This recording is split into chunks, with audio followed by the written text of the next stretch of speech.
Now अब इसी cell में अगर हमें लगाना होगा, कनेक्ट करना होगा voltmeter and ammeter, तो हम कहाँ कनेक्ट करेंगे? वोल्ट मीटर कनेक्ट होगा यहाँ and ammeter we will connect here in series. Okay,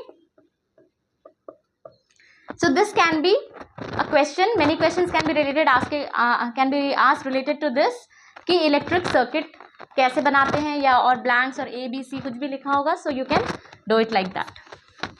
Now coming back to resistance. Resistance के बारे में हम कुछ और पढ़ेंगे. Okay, so factors affecting resistance.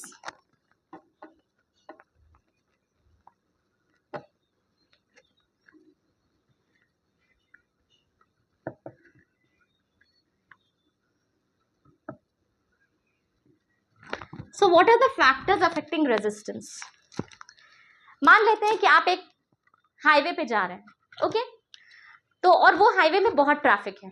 ठीक है, तो वो हाईवे बहुत ज्यादा लंबा है. छोटा सा हाईवे है तो कम ट्रैफिक, मतलब कम देर की ट्रैफिक होगी, है ना.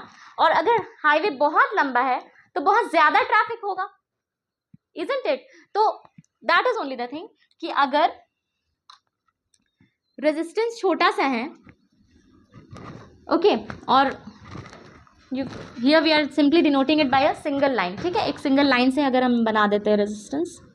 अगर ये रेजिस्टेंस छोटा सा लगाते हैं हम किसी सर्किट में, तो कम वो रेजिस्टेंस ऑफर करेगा, कम ऑब्स्ट्रक्शन करेगा करंट को. और अगर इसी रेजिस्टेंस को अगर हम लंबा कर देते हैं तो क्या होगा? वो ज्यादा resistance, this is, if this is L and this is twice L, अगर लेंथ बढ़ा देते हैं तो ऑब्स्ट्रक्शन क्या होगा? ज्यादा लंबे देर तक होगा ना, ज्यादा हो जाएगा, लंबा हो जाएगा. Okay, so this depends. So it means कि resistance is directly proportional to L. मतलब अगर यहाँ रेजिस्टेंस आर है तो यहाँ रेजिस्टेंस भी बढ़ जाएगा, may be it will become 2R. Okay, it means that resistance is directly proportional to L. Alright, now अगर उसी रास्ते में, अगर रास्ता, इफ द हाईवे, अगर कोई हाईवे है उसमें गाड़ी चल रही है, उसका लेंथ सेम है, ओके, बट विड्थ ज्यादा है. अगर वो हाईवे बहुत चौड़ा है तो क्या होगा? ट्रैफिक थोड़ा कम होगा.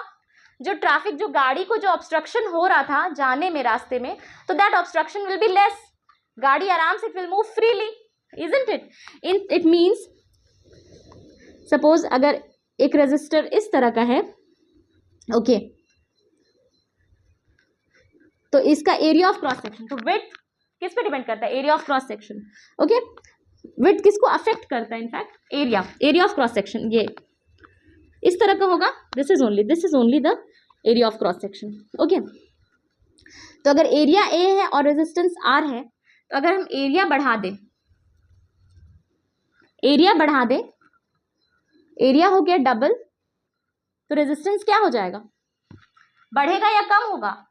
कम हो जाएगा. रेजिस्टेंस विल बिकम हाफ, क्योंकि जितना ज्यादा एरिया ऑफ क्रॉस सेक्शन हो, या अगर आप इमेजिन कर ले कि किसी एक रूम में बहुत सारे बच्चे हैं, छोटे से रूम में, पतले से रूम में, तो उन्हें बोला जाए कि नाउ यू रन, तो बहुत ज्यादा, अगर वो स्टार्ट कर दे दौड़ना इधर उधर डायरेक्शन में, तो वो आपस में बहुत ज्यादा टकराएंगे ना, तो ठीक से दौड़ नहीं पाएंगे. They won't be able to move freely. और वही अगर हम खुले मैदान में, अगर बहुत बड़े एरिया में अगर उनसे बोले नाउ रन, तो they will be able to move freely, है ना. तो इट्स लाइक दैट ओनली कि जब एरिया ऑफ क्रॉस सेक्शन अगर बढ़ जाता है तो रेजिस्टेंस घट जाता है. इट मीन्स यहाँ क्या हो रहा है? एक क्वांटिटी बढ़ रही है तो दूसरी क्वांटिटी क्या हो रही है? घट जा रही है. It means resistance is inversely proportional to A. So now we can deduce one thing from these two equations. Which two equations? That resistance is directly proportional to L and resistance is inversely proportional to A. We can deduce that resistance is inversely proportional to L by A. अब हम क्या करें? इस proportionality constant को हटाने के लिए we can do one thing. We'll put equal to and we will put a constant rho L by A. So our formula is R is equal to rho L by A. Now you will ask, ma'am ये रो क्या है? What is this rho? So this rho is resistivity. Okay? और ये resistivity क्या है? What is this resistivity? This is a characteristic property of a material, किसी भी material की ये कैरेक्टरिस्टिक प्रॉपर्टी है जो कांस्टेंट होती है। मतलब कॉपर की resistivity will be something, nichrome की रेजिस्टिविटी कुछ और होगी।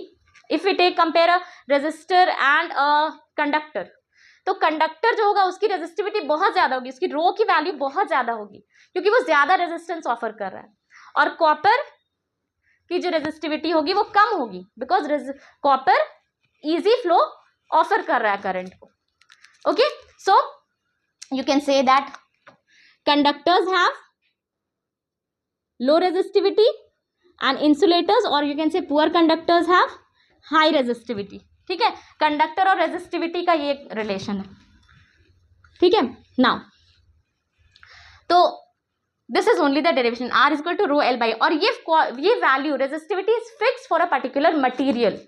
ओके, लाइक कॉपर की रेजिस्टिविटी फिक्स्ड है।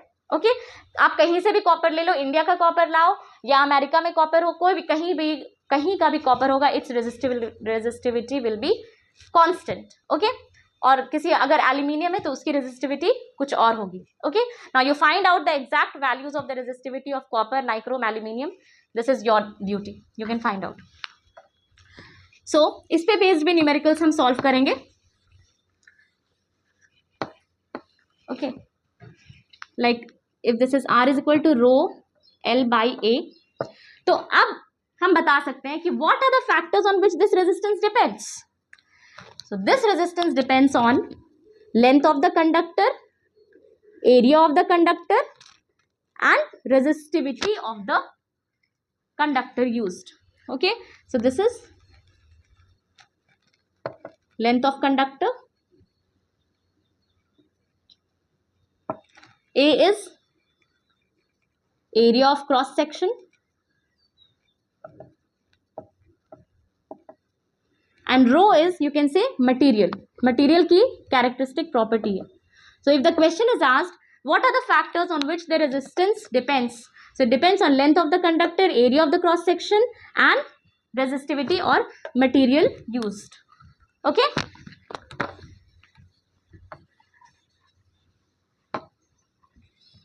so major portion, half of the portion we have completed of this chapter. Now I am going to give you numericals in the next class. All right children, so this much only for today's class. Please do write in the comment section whatever doubts you are having in every class.